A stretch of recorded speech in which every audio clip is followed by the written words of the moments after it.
नमस्कार, मी सौ जागृती किरण महाजन, मनसर नगर पंचायत नगराध्यक्ष पदाची अपक्ष उमेदवार। तर आज माझा परिचय देताना आनंद वाटतोय की आमचा जो महाजन परिवार आहे, या महाजन परिवाराला देशसेवेचा वारसा लाभलेला आहे, अध्यात्माचा वारसा लाभलेला आहे। माझे आजसासरे कैलासवासी बापूशेठ महाजन हे स्वातंत्र्य सैनिक होते आणि ज्यांनी देशाला स्वातंत्र्य मिळवून देण्यासाठी या ठिकाणी त्याग केला। येरवड्याच्या जेलमध्ये ज्यांना शिक्षा मिळाली किंवा सजा झाली असे माझे आजसासरे, की त्याचा आज मला अभिमान वाटतो। आणि दुसरी गोष्ट म्हणजे आमच्या परिवारामध्ये संत तुकारामांची हस्तलिखित गाथा, ही मनसरी गाथा आज आमच्या परिवाराला आशीर्वाद रूपाने लाभलेली आहे। मी परिवाराला म्हणणार नाही, संपूर्ण मनसरकरांना आशीर्वाद रूपाने लाभलेली ही गाथा आहे। आणि असा हा आध्यात्मिक वारसा देखील आमच्या महाजन परिवाराला आहे।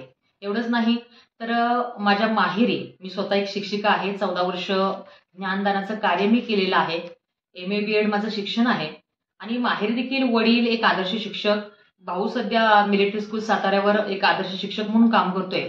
म्हणजे एक प्रामाणिकपणाचा आणि ज्ञानदानाचा जो वारसा आहे तो देखील मला या ठिकाणी माहेरकडून लाभलेला आहे।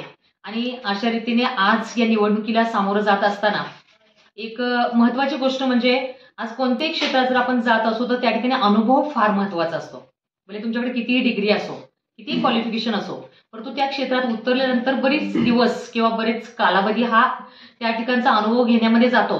तर मला ग्रामपंचायतीचा अनुभव देखील आहे। 2010 साली मी निवडणूक लढून जिंकलेली आहे, वार्ड क्रमांक 2 मधून। अशा रीतीने ज्या गावच्या सभा असतात, मीटिंग्स असतात किंवा आपल्या वार्डची कामं कशी करावीत याचा देखील अनुभव आहे।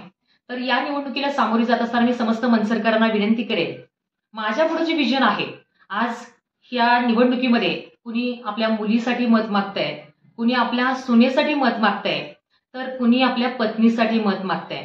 परंतु या ठिकाणी मी मत मागत असताना मी माझ्या मनसरसाठी मत मागत आहे, मी माझ्या मनसरच्या विकासासाठी मत मागत आहे, मी माझ्या मनसरच्या जनतेसाठी मत मागत आहे। कारण माझ्या डोळ्यासमोर एक विजन आहे। आज मगाशीच मी म्हटलं की कैलासवासी बापूशेठ महाजन हे स्वातंत्र्य सैनिक होते। त्याचबरोबर शहीद राजारामजी मोरडे 1965च्या युद्धामध्ये ज्यांनी स्वतःचं बलिदान दिलेलं आहे। आज इतकं मोठं त्याग त्यांनी आपल्या देशासाठी केलाय, जनतेसाठी केलाय आणि त्यांच्या स्मृती आजही आपण जतन करण्यामध्ये अयशस्वी ठरलोय। तर त्यांच्या स्मृती आणि कैलासवासी बापूशेठ महाजन स्वातंत्र्य सैनिक यांच्या स्मृती मला जतन करायच्या आहेत। माझं पहिलं विजन ते असेल की त्यांचं स्मारक या ठिकाणी सुंदर रीतीने मनसरमध्ये मी उभारेन, जेणेकरून या नव्या पिढीला, आजच्या पिढीला त्यांचा इतिहास माहीत होईल। दुसरी गोष्ट म्हणजे मनसरी गाथा। अरे संपूर्ण महाराष्ट्राला हेवा वाटावा, देशाला हेवा वाटावा अशी ही मनसरी गाथा आज या परिवारामध्ये मनसरकरांना लाभलेली आहे। परंतु अद्यापही या मनसरी गाथेचं मंदिर का उभारलं जात नाही। त्यामुळे माझं दुसरं विजन ते असेल की मनसरी गाथेचं सुंदर सुरेख असं मंदिर या ठिकाणी उभारणं, जेणेकरून फक्त मंदिरच नाही, भाविक भक्तांना दर्शनाचा लाभ तरी होईलच, परंतु त्याबरोबर एक पर्यटन स्थळाचं रूप देखील या मनसर शहराला येईल।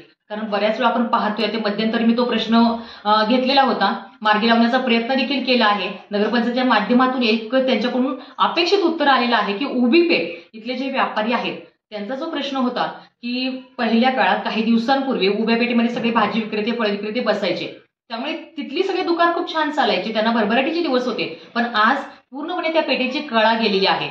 उभी पेठ आणि आडवी पेठ या ठिकाणी बसणारी जी भाजी मंडई होती ती पूर्ववत करणे हे माझं तिसरं विजन आहे। त्याचबरोबर जनरली आपण जे म्हणतो प्रत्येक व्यक्तीसाठी आवश्यक अशा असणाऱ्या गरजा, स्वच्छ आणि शुद्ध पाणी, आज प्रत्येकालाच फिल्टर घेणं शक्य नाहीये।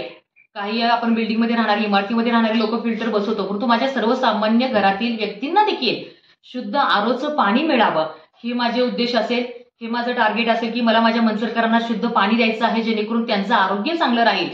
त्याचबरोबर आपण पाहिलं तर कचरा व्यवस्थापनामध्ये आपण कुठेतरी कमी पडतोय। मनसरमध्ये जागोजागी पाहतोय आपण कचऱ्याचे ढीग आजही पडलेले असतात। कचरा व्यवस्थापन जो प्रोजेक्ट आहे, कचरा प्रक्रिया जो प्रोजेक्ट आहे तो अद्यापही मनसरमध्ये यशस्वीरित्या सुरूच झालेला नाहीये। तर तो प्रोजेक्ट प्रथमतः मला या ठिकाणी उभा करायचा आहे, जेणेकरून घनकचरा प्रक्रिया प्रकल्प या ठिकाणी उभारला जाईल। त्या प्रकल्पाच्या माध्यमातून काही जणांना रोजगार देखील उपलब्ध होईल आणि आपला जो मनसर गाव आहे हे देखील स्वच्छ आणि सुंदर राहील। त्याचबरोबर आपण रस्त्यांची समस्या पाहतोय की काही रस्ते आहेत ते चांगले असताना उकरून पुन्हा त्याच्यावर निधी टाकला जातोय, ते पुन्हा केले जात आहे। तो ज्या ठिकाणी गरज आहे ते रस्ते अद्यापही दुर्लक्षित आहेत। वाड्या वस्त्यांकडे जाणारे रस्ते आपण पाहतोय कच्चे आहेत, पाऊस पडला की अतिशय वाईट अवस्था त्या रस्त्यांची होती आणि ते नागरिक ज्या ठिकाणी राहतात त्यांना तो त्रास सहन करावा लागतो. तर त्यानंतर माझं विजन असेल की हे जे रस्ते आहेत मनसरमध्ये सगळे रस्ते पक्के असावेत, सिमेंटचे असावेत, दीर्घकालीन असावेत. त्या ठिकाणी कुठला पैसा खाऊन त्या रस्त्यांची दुरावस्था एक 6 महिन्यात वर्षात होईल असे रस्ते माझ्या कालावधीत बिलकुल होणार नाहीत. आणि अशा कुठल्या ठेकेदाराला देखील माझ्या ठिकाणी या ठिकाणी आपल्या कार्यालयात मनसर नगरपंचायतमध्ये बिलकुल थारा असणार नाही. जे प्रामाणिक असतील, चांगलं काम करतील त्याच ठेकेदाराने त्या ठिकाणी यायचं आहे. मला टेंडर भरायचं असेल तर त्याच ठेकेदाराने त्या ठिकाणी यावं. रस्त्यांबरोबरच आज आमच्या महिला भगिनीची जी सुरक्षितता म्हणतो, मध्यंतरी पण मी बोलले की आज महिला भगिनींसाठी दामिनी पथक कार्यरत आहे, मान्य आहे, परंतु ते सक्रिय किती आहे? दामिनी पथक लिहिलेल्या गाड्या पोलीस स्टेशनच्या समोर पडून असतात. गावातून किती नागरिकांनी त्यांना राऊंड मारताना पाहिलेलं आहे. तर महिलांची सुरक्षितता देखील महत्वाची आहे. जागोजागी सीसीटीव्ही कॅमेरे बसवणं महत्वाचं आहे. तर अशा या सर्व गोष्टी प्राधान्यक्रमाने मला करायच्या आहेत माझ्या मनसरकरता, माझ्या जनतेकरता आणि खऱ्या अर्थाने. आणि हे जर मी करू शकले तर मी स्वतःला धन्य समजेन. यावेळी मी मनसरकरांना त्यांचा आशीर्वाद मागतेय की तुमचा आशीर्वाद जर माझ्या पाठीशी राहिला तर या सर्व गोष्टी करण्याकरता मी यशस्वी ठरेन. आणि त्याचबरोबर एक महत्वाची गोष्ट की आपल्या मनसरमध्ये अनेक बुद्धिजीवी लोक आहेत, डॉक्टर्स आहेत, इंजिनियर आहेत, शिक्षक लोक मोठ्या संख्येने आहेत, साहित्यिक आहेत, कलाकार आहेत. तर आज त्यांच्या विचारात, त्यांच्या संकल्पनेतून मला मनसर नवे उभं राहायचं आहे. केवळ माझी एकटीची विचारधारा नाही तर कुठलाही निर्णय घेत असताना या सर्वांना मी प्रवाहात घेणार आहे आणि सर्वांशी चर्चा करून, डिस्कशन करून त्यातून एक उत्तम काय मिळतंय का, त्यातून एक छान काय मिळतंय का असं बघून जर मी मनसर साकारलं तर 100% माझं माहेर विटा की ज्या शहराला संपूर्ण महाराष्ट्रातील एक स्वच्छ सुंदर आदर्श शहराचा पुरस्कार मिळालाय, तसा पुरस्कार माझ्या सासर मनसरला देखील मिळवायचं स्वप्न मी आज पाहतीये. हे स्वप्न केवळ आणि केवळ तुमच्या आशीर्वादानेच पूर्ण होऊ शकतंय. मनसरकरांना एवढीच विनंती. धन्यवाद.